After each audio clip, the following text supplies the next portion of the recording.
कांग्रेस ने प्रदेश कांग्रेस महासचिव अली इमरान रामेज उर्फ विक्टर को पार्टी विरोधी गतिविधियों और पार्टी संविधान की अवमानना समेत कई गंभीर आरोपों के आधार पर सस्पेंड कर दिया है। हालांकि चाकुलिया ब्लॉक कांग्रेस नेतृत्वों ने विक्टर के सस्पेंशन पर सवाल उठाए हैं। उन्हें किस आधार पर सस्पेंड किया गया है, इसका कोई सही कारण नहीं बताया गया है। ये पार्टी के पार्टी प्रोसीजर के मुताबिक नहीं है। साथ ही जिस तरह से पार्टी लेवल के नेताओं से चर्चा करने से पहले ही सोशल मीडिया के जरिए सस्पेंशन नोटिस को पब्लिक किया गया, उस पर भी हैरानी जताई है। साथ ही पार्टी ने ये नोटिस जारी करने से पहले उन्हें अपना बचाव करने का कोई मौका भी नहीं दिया। ब्लॉक कांग्रेस नेतृत्वों के मुताबिक अली इमरान रामेज में काफी ऑर्गेनाइजेशनल स्किल्स हैं, जो पिछली कई चुनावों में साबित हो चुकी हैं। उनकी जगह खड़े होकर ब्लॉक नेतृत्वों ने पार्टी के स्टेट स्तर के नेतृत्व के इस फैसले पर अपना गुस्सा जताया है। उन्होंने ये भी मांग की है कि कांग्रेस का राष्ट्रीय नेतृत्व इस मामले में सकारात्मक भूमिका निभाएंगे। आज के আমরা একটা ইমার্জেন্সি মিটিং ডেকেছি আপনার চ্যানেলকে এবং চ্যানেলের মাধ্যমে সমস্ত দর্শকগণকে আজকে মহরমের শুভেচ্ছা জ্ঞাপন করছি। আজকের যে মিটিং তার উদ্দেশ্য হলো গতকালকে প্রদেশ কংগ্রেসের সাধারণ সম্পাদক আলী ইমরান রামজ ওরফে ভিক্টর, যিনি চাকুলিয়া বিধানসভার গত 2026-এর কংগ্রেস দলের প্রার্থী ছিলেন, তাকে শোকজ এবং at the same time suspend করা হয়েছে। তো ইয়ের থেকেও পদ থেকেও এবং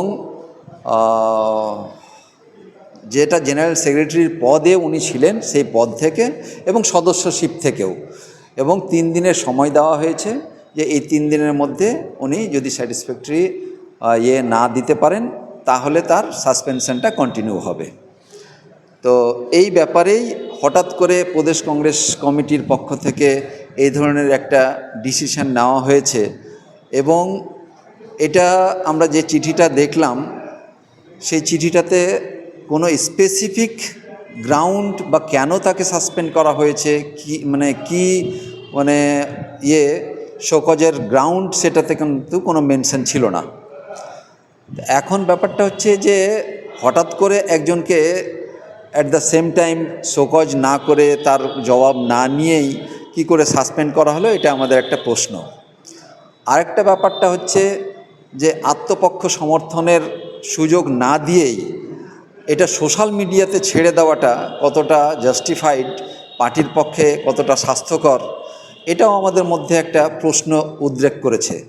কারণ ব্যাপারটা হচ্ছে যে যারা সংগঠনের বিভিন্ন দায়িত্বে থাকে তারাও মানুষ, আমরা প্রত্যেকেই মানুষ। আমি ব্লক সভাপতি হিসেবে আমার ভুল থাকবে না সেটা আমি মনে করি না, ভুল হতেই পারে, কিন্তু তার প্রত্যেকটা প্রক্রিয়া আছে। সেই প্রক্রিয়াটাতে যথোপযুক্তভাবে ব্যবস্থা গ্রহণ করাই দলের পক্ষ থেকে প্রত্যেকেই কাম্য করবে। এক্ষেত্রে হচ্ছে যে একজন জেনারেল সেক্রেটারি আরেকজন জেনারেল সেক্রেটারিকে কি করে সাসপেন্ড বা শোকজ করে, এই ব্যাপারটা আমাদের বোধগম্য হচ্ছে না। এই নিয়েই আজকে আমাদের, যেহেতু উনি আমাদের এখানকার 5 নম্বর রায়গঞ্জ লোকসভার প্রার্থী ছিলেন এবং 2,63,000-এর মতন প্রায় ভোট পেয়েছিলেন, 2026-এও দল তাকে এমএলএর ক্যান্ডিডেট করেছিলেন, বাইনারি পলিটিক্স সত্ত্বেও 40,000 ভোট উনি পেয়েছেন, এবং তার একটা মাস যোগাযোগ রয়েছে, জনগণের মধ্যে অ্যাকসেপ্টেন্স রয়েছে। সেই লিডারশিপকে হঠাৎ করে শোকজ বা সাসপেন্ড করাটা দলের পক্ষে কতটা স্বাস্থ্যকর, এই নিয়েই আমাদের মধ্যে একটা প্রশ্ন উদ্রেক হয়েছে। এখন ব্যাপারটা হচ্ছে যে কেন হয়েছে সেটা তো আমরা ক্লিয়ার নই, কিন্তু যেভাবে হয়েছে বা যে পরিস্থিতিতে হয়েছে সেটা একটা প্রশ্ন উঠছে যে অ্যাট দ্য সেম টাইম এখানে প্রদেশ কংগ্রেস সভাপতি তাকে সাসপেন্ড করছে না, একজন জেনারেল সেক্রেটারিকে দিয়ে এই চিঠিটা সোশ্যাল মিডিয়াতে ছেড়ে দেওয়া হচ্ছে, এবং তার ভাবমূর্তি নিয়ে একটা নেগেটিভ প্রচার যেন মানুষের মনে আসে, এই ধরনের একটা পরিস্থিতি তৈরি করা হয়েছে। আমাদের কর্মসূচি আমরা আশা করব পিসিসি এটাকে রিকনসিডার করুক, এবং যেটা সাংগঠনিকভাবে যদি কারো কোনো ভুল ত্রুটি থেকে থাকে সেটা সাংগঠনিক জায়গাতে আলাপ আলোচনার মাধ্যমে এটা সংশোধন হোক। ভিক্টর ভাই মানে জাতীয় কংগ্রেস দলের একটা অ্যাসেট এবং তাকে দলের মধ্যে রেখেই পুনরায় কাজ করার সুযোগ দেওয়া হোক এবং এআইসিসিকে খাড়গেজিকেও এবং রাহুল গান্ধীকেও সোনিয়া গান্ধীজিকেও প্রিয়াঙ্কাজিকেও আমরা অনুরোধ করব যে ম্যাটারটাকে একটু সিরিয়াসলি নিয়ে যেন সর্ট আউট করা হয়। দলের একটা সম্পদকে এইভাবে নিজেদের মধ্যে ভুল বোঝাবুঝির কারণে দল থেকে বহিষ্কার করে দেওয়াটা দলের স্বাস্থ্যের পক্ষে ভালো হবে বলে আমি মনে করছি না। আগামী যেন কংগ্রেস দল তাকে সসম্মানে জায়গা দিয়ে কাজে লাগায় এই আবেদন দলের কাছে আমি রাখব। अभी हमारे मोहसिन साहब बात कर रहे थे,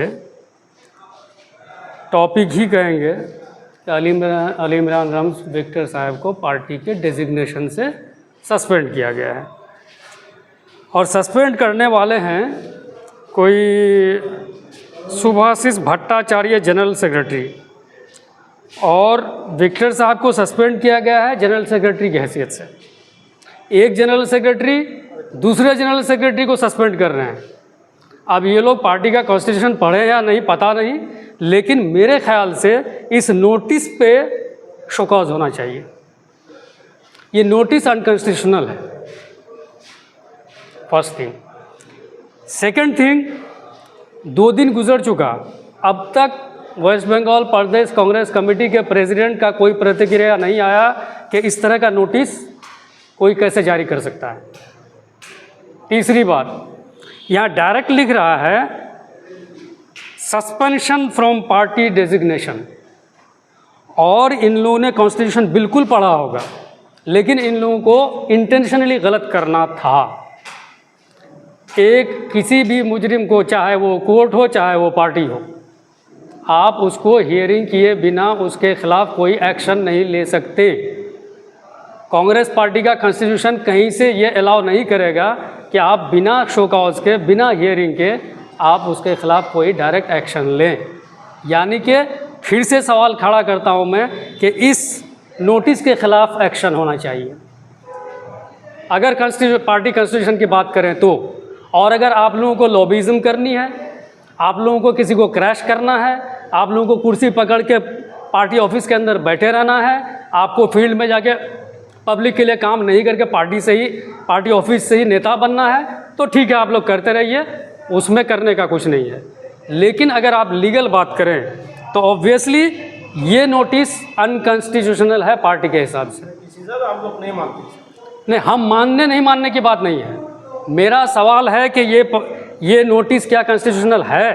पार्टी के कॉन्स्टिट्यूशन की बात मैं कर रहा हूँ। ये नोटिस कॉन्स्टिट्यूशनल नहीं है, अनकॉन्स्टिट्यूशनल है।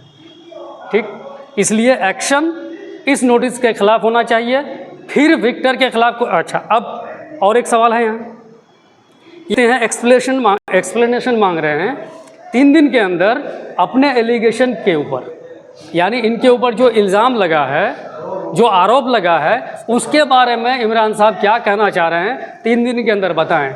और ये पूरी चिट्ठी में कोई एलिगेशन नहीं है, उनमें कोई एलिगेशन नहीं है। मैं नहीं समझता कि वो लोग अनपढ़ हैं। ये वैग किया गया है, ये किया गया है कंफ्यूज कि लोगों के अंदर, पब्लिक के अंदर विक्टर की इमेज को ख़राब किया जाए।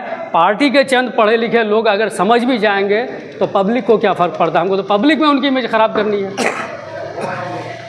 इसलिए मेरी अपील रहेगी आपके मीडिया के थ्रू वेस्ट बंगाल प्रदेश कमेटी के प्रेसिडेंट से कि वो इस नोटिस पे गौर करें, जो फैक्ट है इस नोटिस पे पहले बहस करें, फिर विक्टर के साथ क्या है, उनका क्या एलिगेशन है वो लाएं।